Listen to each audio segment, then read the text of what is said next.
Today's video, gagawa lang ako ng vanilla cupcake. Yung flour, ano ito lang yung ingredients niyan, may sugar, baking powder, yes, a bit of salt, and dito na lahat po. So, ito po yung aking oil.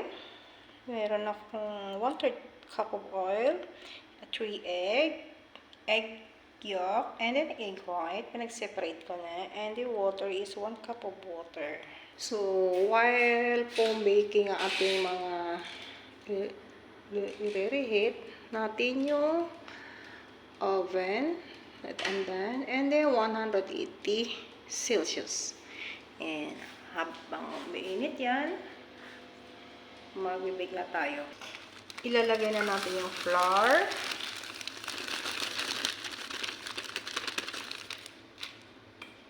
And the oil. And then egg yolk. And the water. Ayan. Sama-sama natin lahat yan.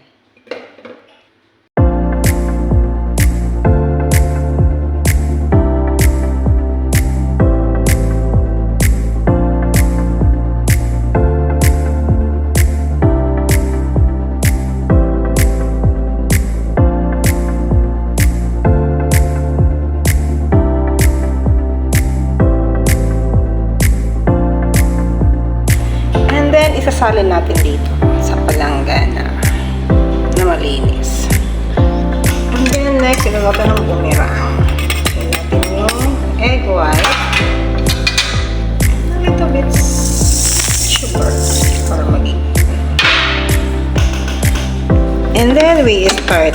Reminder na bago mo natin bumira is make it sure na hindi po matubig. It is dry na dry po ito kasi magiging palpak yung ating gagawin.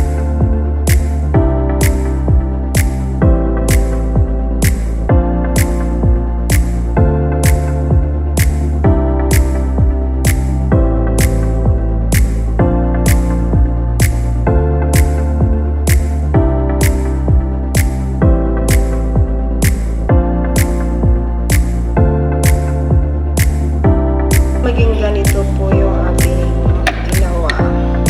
Ayan. Kasi ganito po yung pagkakawa. Pwede na po.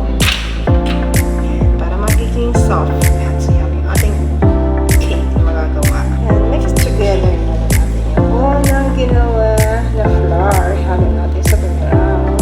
At ihalo ng maayos. And then, ihalo natin ng maayos dito. Kasi kung hindi po maayos, ay magiging palpak yung ating cake. Nandahanin mo na natin natin sa hahalo nito. Yan lang po yung kasimpleng paggawa ng cake. Cupcake po yung gusto nila. Eh, sana yung malaging hulmaan. Ang paglagyan ko, cupcake talaga ang gusto. Yan ang request, yun ang gagawin. And ganyan lang naman po guys. Yung kasimpleng paggawa. Para magiging soft and yummy yung ating cake. Vanilla flavor naman ngayon ang ginawa ko. Kasi before, dark chocolate and milk chocolate yung aking ginawa.